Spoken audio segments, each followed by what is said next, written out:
That's a pretty neat looking pile of cut buckthorn. The thing of it is these piles might be here for a while. And so I just want to keep them as neat as I can and burn a bit as I go. Whenever I have a fire, throw some more in. But you can see I'm getting close to what I'm going to call phase 1 of the buckthorn removal.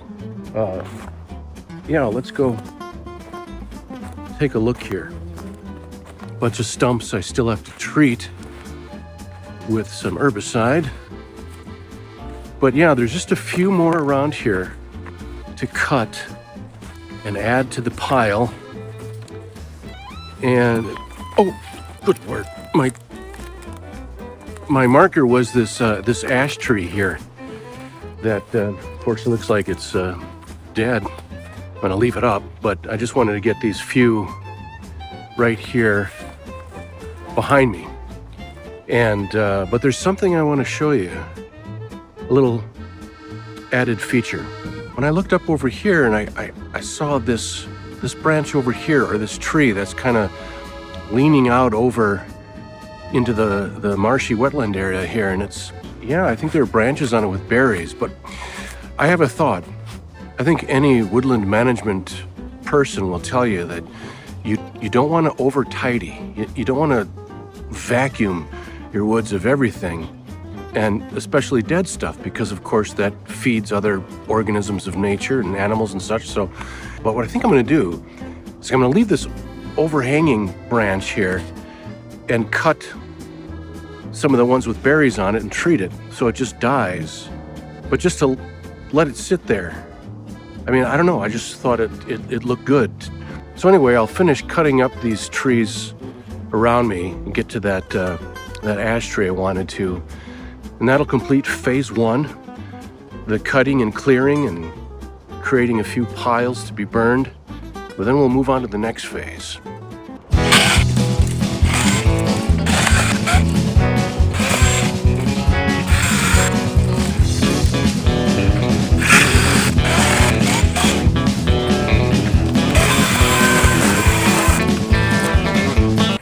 Okay, this is the tree I was gonna leave, or at least, I don't know, I need some help deciding here.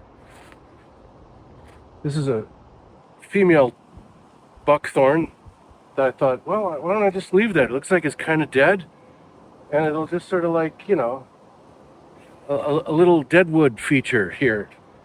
But as you can see, all kinds of what they call water spouts. Those branches growing vertically out of a horizontal branch are called water spouts. And, those are all alive with berries on them. So I thought, well, okay, I'll just cut those all and then treat it and then just leave the rest to die just as a dead branch feature into the marsh. I don't know, what do you think? I mean, it's going to look a little silly, all these cut branches, and I dab it with the tricloper herbicide and then just leave it. But isn't it going to look funny? Well, I guess what I can do is cut it, because I have to cut those regardless.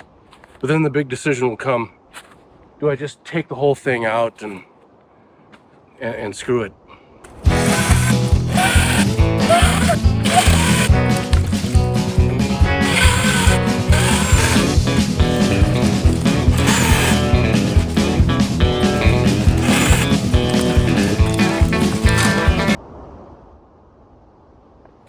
Yeah, maybe I'll just leave it there. I mean, I can always cut it down later, but I'll have to treat it so it doesn't sprout any more branches and create any more fruits, berries. But I like the way it kind of, there's an older, bigger log that's been there for a long time that's dead underneath it. And just the way the grasses are there, I kind of like that. So I'll just leave it and continue with these other ones.